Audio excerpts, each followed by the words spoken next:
ನಮಸ್ಕಾರ, ನೀವು ನೋಡ್ತಾ ಇದ್ದೀರಾ ರಿಪಬ್ಲಿಕ್ ಕನ್ನಡ. ನಾನು ಅಶ್ವಿನಿ ದೇವಾಡಿಗ. ಈ ಕ್ಷಣದ ಟಾಪ್ ಸ್ಟೋರೀಸ್ ಅನ್ನ ಟಾಪ್ 30ಯಲ್ಲಿ ಕ್ವಿಕ್ ಆಗಿ ನೋಡ್ತಾ ಹೋಗೋಣ. ರೇಣುಕಾಸ್ವಾಮಿ ಕೊಲೆ ಆರೋಪಿಗಳಿಗೆ ಕರ್ನಾಟಕ ಹೈಕೋರ್ಟ್ ನೀಡಿದ್ದ ಜಾಮೀನನ್ನ ಸುಪ್ರೀಂ ಕೋರ್ಟ್ ನಿನ್ನೆ ರದ್ದು ಮಾಡಿದೆ. ಹೀಗಾಗಿ ವಿಧಿ ಇಲ್ಲದೆ ದರ್ಶನ್, ಪವಿತ್ರ ಗೌಡ ಸೇರಿದಂತೆ ಡಿ ಗ್ಯಾಂಗ್ ಮತ್ತೆ ಪರಪ್ಪನ ಅಗ್ರಹಾರ ಜೈಲು ಸೇರಿದೆ. ದರ್ಶನ್ ಸೇರಿದಂತೆ 5 ಆರೋಪಿಗಳನ್ನ ಬಂಧಿಸಿದಂತಹ ಪೊಲೀಸರು ರಾತ್ರಿ ಕೋರಮಂಗಲದಲ್ಲಿರುವಂತಹ ನ್ಯಾಯಾಧೀಶರ ಮನೆಯಲ್ಲಿ ಹಾಜರುಪಡಿಸಿದ್ರು.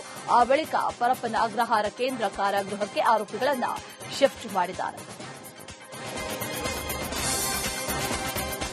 ದರ್ಶನ್ಗೆ ಬೇಲ್ ಕೊಟ್ಟ ಹೈಕೋರ್ಟ್ ವಿರುದ್ಧವೂ ಕೂಡ ಸುಪ್ರೀಂ ಕೋರ್ಟ್ ನ್ಯಾಯಮೂರ್ತಿಗಳು ಗರಂ ಆಗಿದ್ರು. ಹೈಕೋರ್ಟ್ ಜಾಮೀನು ಆದೇಶದಲ್ಲಿ ದೋಷ ಇದೆ, ಬೇಲ್ ಕೊಡುವಾಗ ಹೈಕೋರ್ಟ್ ವಿವೇಚನೆಯನ್ನ ಬಳಸಿಲ್ಲ, ಆರೋಪಿ ಎಷ್ಟೇ ದೊಡ್ಡವರಿದ್ರು ಕಾನೂನಿಗಿಂತ ದೊಡ್ಡವರಲ್ಲ ಅಂತ ಸುಪ್ರೀಂ ಕೋರ್ಟ್ ಹೇಳಿದೆ. ಒಂದು ವೇಳೆ ಆರೋಪಿಗಳಿಗೆ 5 ಸ್ಟಾರ್ ಆತಿಥ್ಯವನ್ನ ನೀಡಿದ್ರೆ ಸೂಪರಿಂಟೆಂಡೆಂಟ್ ಮತ್ತು ಎಲ್ಲಾ ಜೈಲು ಅಧಿಕಾರಿಗಳನ್ನ ಅಮಾನತು ಮಾಡ್ತೇವೆ ಅಂತ ಎಚ್ಚರಿಕೆ ನೀಡಿದೆ. ಸುಪ್ರೀಂ ಕೋರ್ಟ್ನಿಂದ ದರ್ಶನ್, ಪವಿತ್ರ ಗೌಡ ಗ್ಯಾಂಗ್ನ ಜಾಮೀನು ರದ್ದಾಗಿದೆ. ಹೀಗಾಗಿ ತಕ್ಷಣವೇ ದರ್ಶನ್ ಪರ ವಕೀಲರು ಹೈಕೋರ್ಟ್ಗೆ ಕೇಸ್ ರದ್ದತಿ ಕೋರಿ ಮೇಲ್ಮನವಿ ಸಲ್ಲಿಸುವಂತ ಸಾಧ್ಯತೆ ಇದೆ. ಹೈಕೋರ್ಟ್ ಕೇಸ್ ರದ್ದುಪಡಿಸಲು ನಿರಾಕರಿಸಿದ್ರೆ ದರ್ಶನ್ ಕಾನೂನು ಹೋರಾಟದಲ್ಲಿ ಹಿನ್ನಡೆ ಆಗಲಿದೆ. ಮುಂದೆ ಕೆಳ ನ್ಯಾಯಾಲಯದಲ್ಲಿ ದೋಷಾರೋಪಣೆಯನ್ನ ಹೊರಿಸಲಾಗುತ್ತೆ. ಆ ಬಳಿಕ ಕೆಳ ನ್ಯಾಯಾಲಯ ಹೊರಿಸಿರುವಂತಹ ದೋಷಾರೋಪಣೆ ಆಧಾರದ ಮೇಲೆ ಕೊಲೆ, ಸಾಕ್ಷ್ಯನಾಶ, ಕಿಡ್ನಾಪ್ ಆರೋಪಗಳ ಬಗ್ಗೆ ವಿಚಾರಣೆ ಆರಂಭ ಆಗಲಿದೆ. ಕೆಳ ನ್ಯಾಯಾಲಯವು ದರ್ಶನ್ ವಿರುದ್ಧ ಆರೋಪ ಸಾಬೀತಾಗಿಲ್ಲ, ನಿರಪರಾಧಿ ಅಂತ ಕೂಡ ತೀರ್ಪನ್ನು ಕೊಡಬಹುದು. ಆದರೆ ಇದೆಲ್ಲವೂ ತೀರ್ಮಾನ ಆಗೋದಕ್ಕೆ ಮುಂದಿನ 6 ತಿಂಗಳಾದರೂ ಕಾಯಲೇಬೇಕು. ಅಲ್ಲಿವರೆಗೂ ನಟ ದರ್ಶನ್, ಪವಿತ್ರ ಗೌಡ ಸೇರಿದಂತೆ 7 ಆರೋಪಿಗಳು ಕೂಡ ಜೈಲಿನಲ್ಲೇ ಇರಬೇಕಾಗುತ್ತೆ.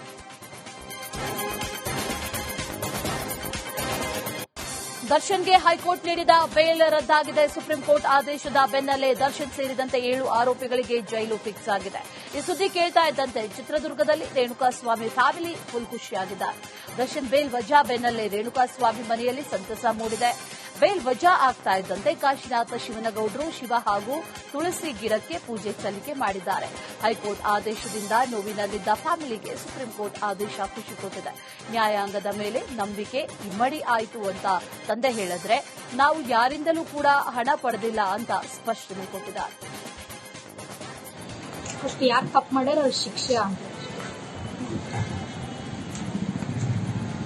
ಬೇಲ್ ಸಿಗುತ್ತೆ ಅನ್ನೋ ಒಂದು ನಿರೀಕ್ಷೆಯಲ್ಲೂ ಕೂಡ ಅವರಿದ್ರು. ಅದಕ್ಕೆ ಫಾರಿನೆಲ್ಲ ಹೋದ್ರು, ಸಿಗುತ್ತೆ ಅನ್ನೋ ಇದರಲ್ಲಿದ್ರು, ಅಲ್ಲಿ ಕ್ಯಾನ್ಸಲ್ ಆಗಿದೆ. ನ್ಯಾಯ ಸಿಕ್ಕತ್ತೆ ಆಗಿದೆಯಾ? ಫಾರಿನಲ್ಲಿ ಎಲ್ಲರೂ ಸಮಾನ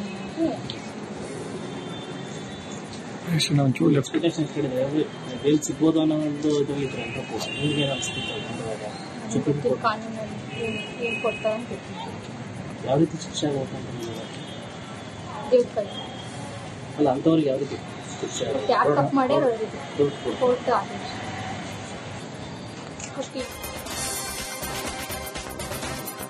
ರೇಣುಕಾಸ್ವಾಮಿ ಕೊಲೆ ಪ್ರಕರಣದಲ್ಲಿ ದರ್ಶನ್ ಮತ್ತು ಇತರರಿಗೆ ಜಾಮೀನು ರದ್ದುಗೊಳಿಸಿದ ಸುಪ್ರೀಂ ಕೋರ್ಟ್ ತೀರ್ಪು ಇಂದು ಬಲವಾದ ಸಂದೇಶವನ್ನು ರವಾನಿಸಿದೆ ಅಂತ ನಟಿ ರಮ್ಯಾ ಸೋಷಿಯಲ್ ಮೀಡಿಯಾದಲ್ಲಿ ಪೋಸ್ಟ್ ಮಾಡಿದ್ದಾರೆ.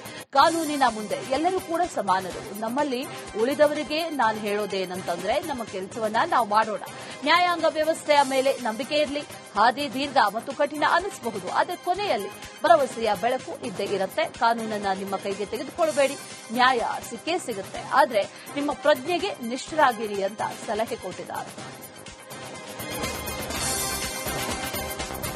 ಧರ್ಮಸ್ಥಳದ ಶವಹುತಿಟ್ಟ ಪ್ರಕರಣ ದಿನಕ್ಕೊಂದು ಟ್ವಿಸ್ಟ್ ಮೇಲೆ ಟ್ವಿಸ್ಟ್ ಪಡೆದುಕೊಳ್ತಾ ಇದೆ. ಮುಸುಕುದಾರಿ ಎಲ್ಲೆಲ್ಲಿ ಹೇಳಿದ್ನೋ ಅಲ್ಲೆಲ್ಲ ನೆಲ ಬಗ್ಗೆಯಲಾಗಿದೆ. ಆದರೆ ಅಸ್ಥಿಪಂಜರದ ಬದಲು ಬರೀ ಮಣ್ಣು ಸಿಗ್ತಾ ಇದೆ. 13ನೇ ಪಾಯಿಂಟ್ನಲ್ಲೂ ಜಿಪಿಆರ್ ತಂತ್ರಜ್ಞಾನ ಬಳಸಿ ಉತ್ಖನನ ಮಾಡಿದ್ರೂ ಕೂಡ ಏನೂ ಸಿಕ್ಕಿರಲಿಲ್ಲ.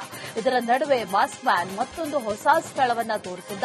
ಇದು 17ನೇ ಪಾಯಿಂಟ್ ಆಗಿದ್ದು ಕನ್ಯಾಡಿಯಿಂದ 2 ಕಿಲೋಮೀಟರ್ ದೂರದಲ್ಲಿರುವಂತಹ ನೇತ್ರಾವತಿ ನದಿ ತೀರದ ಸಮೀಪದಲ್ಲಿತ್ತು. ಇಲ್ಲಿ ಕೂಡ ಅಗದ್ರೂ ಕೂಡ ಯಾವುದೇ ಅಸ್ಥಿ ಪಂಜರ ಸಿಕ್ಕಿಲ್ಲ.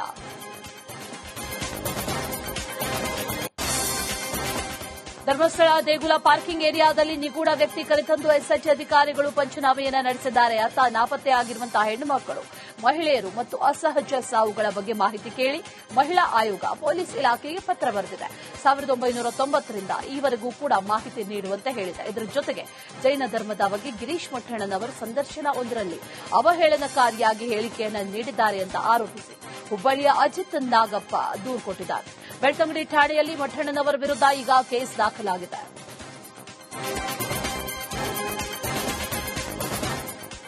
ಶ್ರೀ ಕ್ಷೇತ್ರ ಧರ್ಮಸ್ಥಳದ ಬಗ್ಗೆ ಪುಂಖಾನುಪುಂಖವಾಗಿ ಸುದ್ದಿ ಹಬ್ಬಿಸಲಾಗಿತ್ತು. ಅದೆಲ್ಲಿಂದಲೂ ಬಂದಂತಹ ಮುಸುಕುದಾರಿ. ನಾನು ಹಲವು ಹೆಣವನ್ನ ಹೂತಿದ್ದೇನೆ ಅಂದಿದ್ದ. ಆದರೆ ಈಗ ಅಸ್ಥಿಪಂಜರ ಸಿಕ್ಕಿಲ್ಲ ಅಂದ್ರೆ ನಾನೇನ್ ಮಾಡ್ಲಿ ಅಂತ ಇದ್ದಾರೆ. ಇದರ ಮಧ್ಯೆ ಡಿಸಿಎಂ ಡಿಕೆ ಶಿವಕುಮಾರ್ ಸಿಡಿದೆದ್ದಿದ್ದಾರೆ.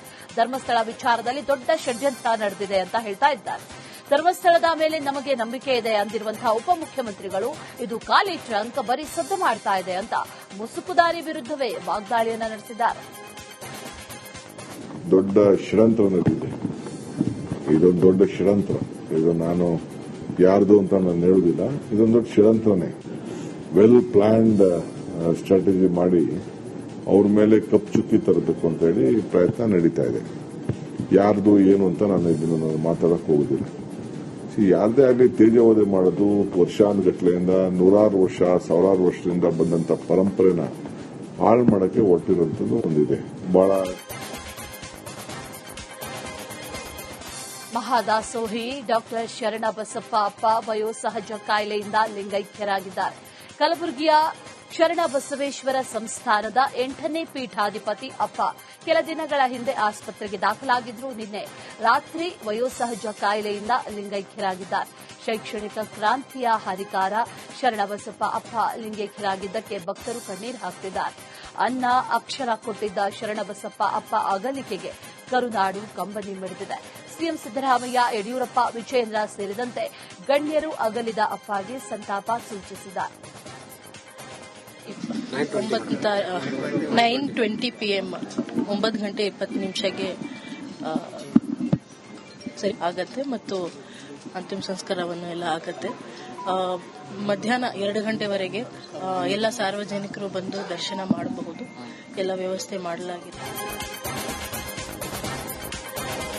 ಸಂಜೆ 5 ಗಂಟೆಯವರೆಗೆ ಅಂತಿಮ ದರ್ಶನಕ್ಕೆ ವ್ಯವಸ್ಥೆಯನ್ನು ಕಲ್ಪಿಸಲಾಗುತ್ತೆ.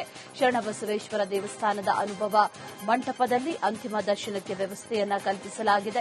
ದೇವಸ್ಥಾನದ ಆವರಣದಲ್ಲೇ ಅಂತಿಮ ವಿಧಿವಿಧಾನವನ್ನ ನೆರವೇರಿಸಲಾಗುತ್ತೆ. ವೀರಶೈವ ಲಿಂಗಾಯತ ಧರ್ಮದ ಪ್ರಕಾರ ಅಂತ್ಯ ಸಂಸ್ಕಾರವನ್ನ ಮಾಡಲಾಗುತ್ತೆ ಅಂತ ಹೇಳಿದ್ದಾರೆ. ನಮ್ಮ ನಾಡಿನ ಬಹಳ ದೊಡ್ಡ ಹೆಮ್ಮೆ ಪೂಜ್ಯ ಅಪ್ಪ ಅವರು.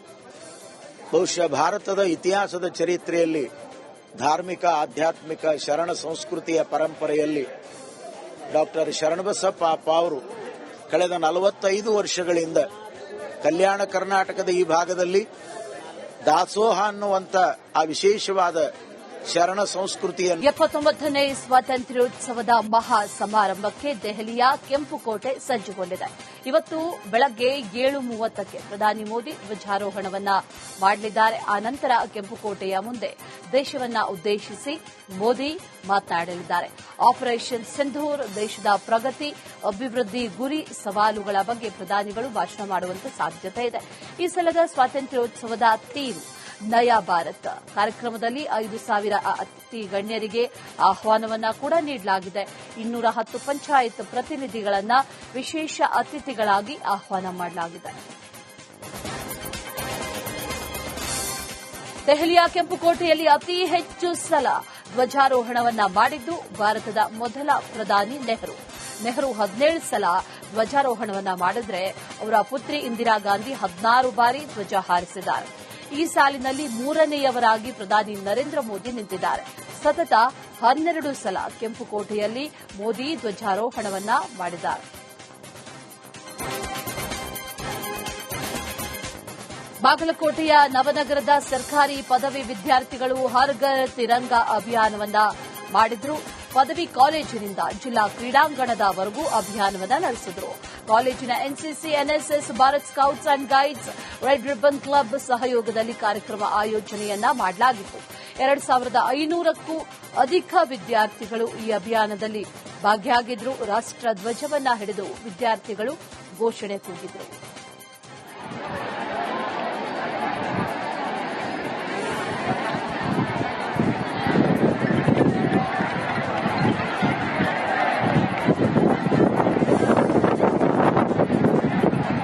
ಇನ್ನೊಂದು ನಾಲ್ಕು